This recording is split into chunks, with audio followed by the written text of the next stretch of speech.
নমস্কার বন্ধুরা, আমি কিচেন থেকে দেবজিৎ। আর আমার আজকের রেসিপি হলো একেবারে অসাধারণ স্বাদের ইলিশ মাছের মাথা দিয়ে কুমড়ো পুঁই শাক রেসিপি। আপনাদের যদি ভিডিওটি ভালো লেগে থাকে তাহলে চ্যানেলটিকে একটি সাবস্ক্রাইব ও ভিডিওটিকে একটি লাইক অবশ্যই করবেন। ইলিশ মাছের মাথা দিয়ে কুমড়ো পুঁই শাক বানানোর জন্য আমি এখানে 500 গ্রাম কুমড়ো, 500 গ্রাম পুঁই শাক ও 250 গ্রাম আলুকে আগে থেকে ধুয়ে কেটে রেখেছি। ইলিশ মাছের মাথা দিয়ে কুমড়ো পুঁই শাক বানানোর জন্য আমি একটা মশলার পেস্ট বানিয়ে নেব, যার জন্য আমার লাগছে 6 থেকে 7টা শুকনো লঙ্কা, 1 ইঞ্চি মতো আদা, 1 চামচ পরিমাণে রাঁধুনি বা চন্দুনি, আর লাগছে 1 চামচ পরিমাণে জিরে ও মরিচ। এবার আমি এগুলো দিয়ে একটা মশলার পেস্ট বানিয়ে নেব। ইলিশ মাছের মাথা দিয়ে পুঁই শাক বানানোর জন্য আমি এখানে 3টে মিডিয়াম সাইজের ইলিশ মাছের মাথা নিয়েছি।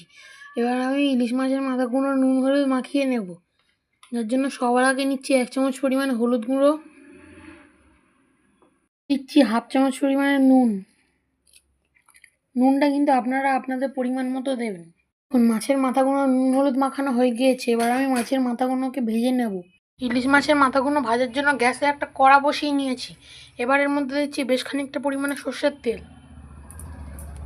তেলটা গরম হয়ে গিয়েছে, এবার আমি মাছের মাথাগুলো এতে দিয়ে দিচ্ছি।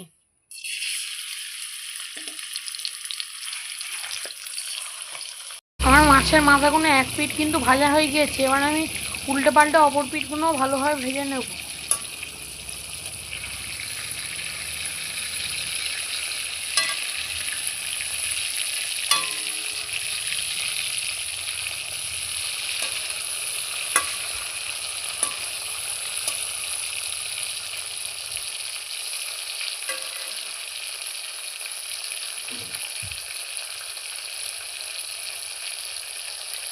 মাছের মাথাগুলো কিন্তু ভাজা হয়ে গিয়েছে। এবার আমি মাছের মাথাগুলোকে তুলে নেবো এক এক করে। মাথাগুলো ভাজার পর যে তেল ছিল আমি কিন্তু বাকি রান্নাটা ওই তেলেই করব। সবার আগে আমি ফোড়নে দিচ্ছি 2টো তেজপাতা, 2টো শুকনো লঙ্কা ও 1 চামচ পরিমাণে 5 ফোড়ন।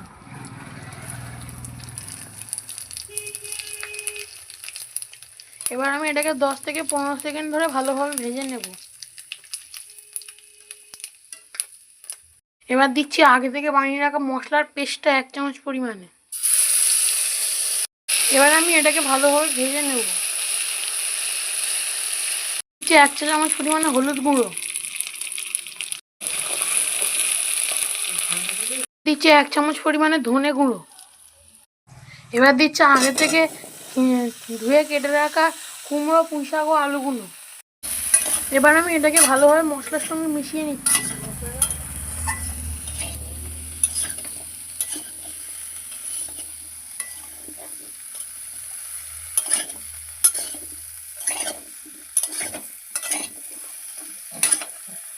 স্বাদ মতো লবণ।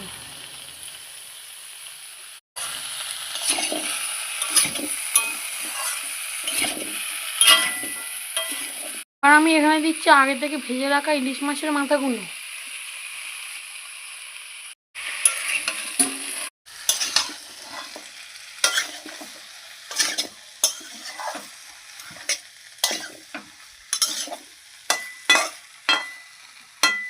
যেহেতু কুমড়ো থেকে জল উঠবে তাই এখানে দিচ্ছি সামান্য পরিমাণে জল।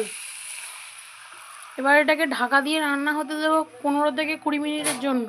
কুমড়ো পুঁই শাক কিন্তু প্রায় তৈরি হয়ে গিয়েছে। এবার এর উপর দিয়ে দিচ্ছি স্বাদ মতো চিনি। চিনিটা দিলে যেহেতু কুমড়ো খেতে ভালো লাগবে। এবার আমি উপর দিয়ে ছড়িয়ে দিচ্ছি ভাজা মশলা। ভাজা মশলাতে আমি বানিয়ে রেখেছিলাম, এটাতে আছে জিরে, চন্দুনি ও শুকনো লঙ্কা। এবার আমি কুমড়ো পুঁই শাকটাকে নামিয়ে নেব। আপনারা নিশ্চয়ই দেখে বুঝতে পারছেন যে এটা কতটা সুন্দর হয়েছে। দেখুন আমাদের ইলিশ মাছের মাথা দিয়ে কুমড়ো পুঁই শাক কিন্তু তৈরি হয়ে গিয়েছে। আর এটা কিন্তু খেতে অসাধারণ হয়েছে। আপনাদের যদি ভিডিওটি ভালো লেগে থাকে তাহলে চ্যানেলটিকে একটি সাবস্ক্রাইব ও ভিডিওটিকে একটি লাইক অবশ্যই করবেন।